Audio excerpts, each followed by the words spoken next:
Abathandikayo ngegama lenkosi yethu Jesu Kristu oseduze kangaka ukuza ngilifisela impilo engcono zihlobo zami ezithandikayo.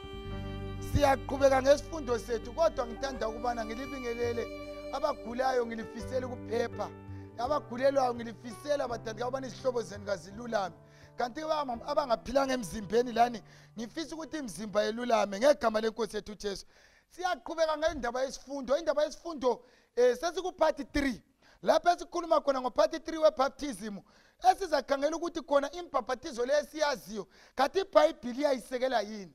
Anti liyakwazi kakuyi ngokuthi ucabangani kodwa kuya ngokuthi iBhayibheli lithini. Sile child baptism lapho ubhapatizwa khona abantwana, sibe le flag sibe le mpapatizo liyane yokufafaza, impapatizo okucwilisa kathathu, lo mpapatizo okucwilisa kanye. So ke hlobo ethandekayo kubalulekile ukubana umuntu ngamunye ngamunye akwazi ukubana umpapatizo weqiniso yiwuphi.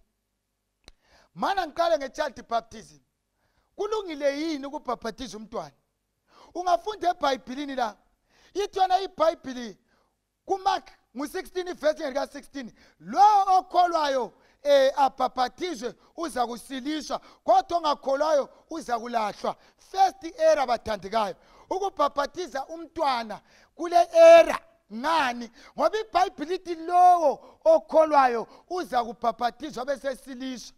So umntwana ole 6 months akakholwa, umntwana omncane akakholwa. Ungathola upreacher uthole nginje mina sengijumayela ngisesibhedlela ewadini yabantwana, asitheni ngihambe ewadini yabantwana lapho kulaliswe khona abantwana esibhedlela, ngitholakala ngivuthela ngisithi phendukani umbuso wezulu susondele abantwana, phendukani umbuso. Abantu baza ukuthi no upreacher sokule problem, umdingeleni abantu abakhangela ingqondo. You can't say repent ebantwaneni abangaka. Ngezinye indlela nxa sibhapatiza abantwana siyabancindezela. Umuntu ngumntwana kakhule, ethi nxa esekhulile senelisa ukwehlukanisa okuhle lokubi, then akhethe indlela yokubhapatiza. So nxa sibabhapatiza ngaleyo ndlela bathandikayo siyabancindezela. Enye ivesi evumelana losibanda ngu-Acts 8 ivesi ka-37 lapho bathandikayo ke esihlangana le ndoda ke okuthiwa khona nguPhilip. uPhilip usihlangana laye umoya wenkosi usiza kuPhilip usithi Jana Philip gijime ku-intersection emahlanganweni endlela uzahlangana le ndoda. So iyabala iBhayibheli kodwa ayizwisisi. Leyo ndoda kuthiwa yayingumthenwa, yayingumtopiya, yayibala incwadi ka-Isaiah kodwa ukuthi yayibalani yayingazwisisi. Yayibala incwadi ethi yona uza kuqhutshwa njengemvu esiwa ngaphi esilotha. So ke wayengazwisisi umtopiya. uPhilip wathi efika wathi yendoda uyazwisisa yini into oyibalayo lapha eBhayibhelini? Umtopiya wamthalaza uPhilip wathi ngizazwisisa njani kungalamuntu ongitshengisileyo, kungalamuntu ongichasiselayo. Lamhlanje bathandikayo kulabo Philip abazi iqiniso, kulabo Philip abathwele ivangeli elifunwa nguThixo kodwa balele bamisa amadolo babhizi ngento zabo. uJesu ukhangele uthi khumbulani kuma-intersections ezindaweni ezithile, kuma-group chats, kuma-WhatsApp, kuma-television bakhona bakhona umtopiya bayabala kodwa kabazwisisi, bayabala bashelo bachasiselayo. Bathandekayo nxa kulento enhle okumele siyenze kutshumayela ivangeli itshela kuMateyu 24 ivesi ka-14 leli ivangeli lombuso liza kutshunyayelwa ezizweni zonke andubana kufike ukuphela kube yibufakazi. Ngizotshumayela, ngizomemezela, angenzeli ukuthi uphenduke ngoba abanye vela lisoze livume.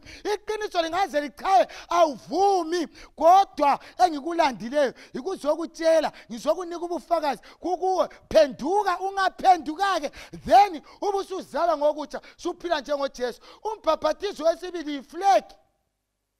Ukungena ngaphansi kweflag akusekelwa iBhayibheli. Ungafunda incwadi kaJohn 1 ivesi ka-32 uthi yena uJohane ongithumileyo ukubhapatiza ngamanzi.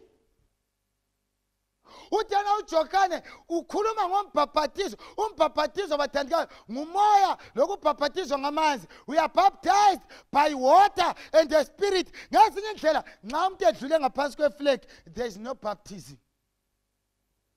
kulabanye abantu asebatshela ukuthi ngefoni wena uyabhaphathizwa wothi ngikuxoxele aso baptism yi-baptism kodwa so yeBhayibhili umbhaphathizo ukuqinisa kathathu abanye abantu bayathi hayi ukuqinisa kathathu kuqondile bathandikayo akuqondanga ngenxa yani yokubana umbhaphathizo umeleni umbhaphathizo umele ukufa lokuvuka kukaJesu so wena ungathatha umuntu lona ubusumqinisa emanzini ubususithi egameni likayise lelendodana lelikamoya uyabona ukuthi usuwenzeni khangela uRomans 6 ivesi 3 uthi yena laba ababhaphathizwa lokufeni kukaJesu so wena ungaqinisa umuntu uthi cwila suthe fana vuka fana vuka fana vuka usuyilahlile imini ngebaptism fana nalo muntu odayila inamba efonini you miss one number ingeni so umbhaphathizo bathandikayo singabhaphathisa siqinisa kathathu omunye nyamuza uthi sibandi anti uMateyu 28 verse 19-20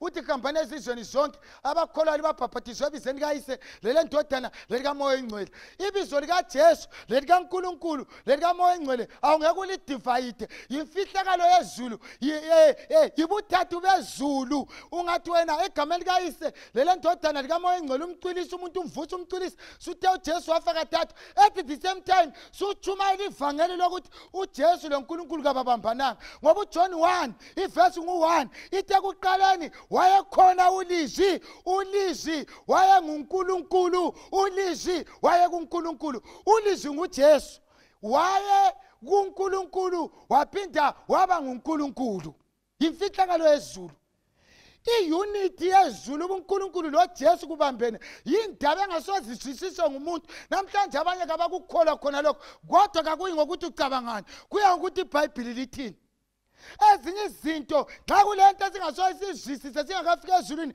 yindaba bathandikayo yobuthathu bezulu imfihlakalo yezulu Deuteronomy 29:29 khangela umbhaphathizo olandelayo wesi-7 okuqinisa kathathu awukho elizwini likaThixo kwakuqondele lonamane akungeni indawo bathandikayo umbhaphathizo okusprinkla okufafaza ngicela ukukutshela hlobo sami esithandikayo iBhayibhili ithi kuMateyu 3 ivesi 16 uJesu esebhaphathiziwe wakhuphuka emanzini ngezinye indlela ngokufafaza awubhaphathizwanga kufuneka amanzi amaningi ozakhuphuka khona enye ivesi evumelana lami Acts 8 ivesi 39 ithi yona uFilipu sembhaphathizile umTopiya wakhuphuka emanzini ngezinye indlela nxa ungakhuphukanga emanzini nxa ubhaphathizwa wena kumele ucwiliswe ikhanda lingakhanyi izandla zingakhanyi inyawo zingakhanyi ucwilise kanye njengoJesu wakho omthandayo wafa kanye wavuswa kanye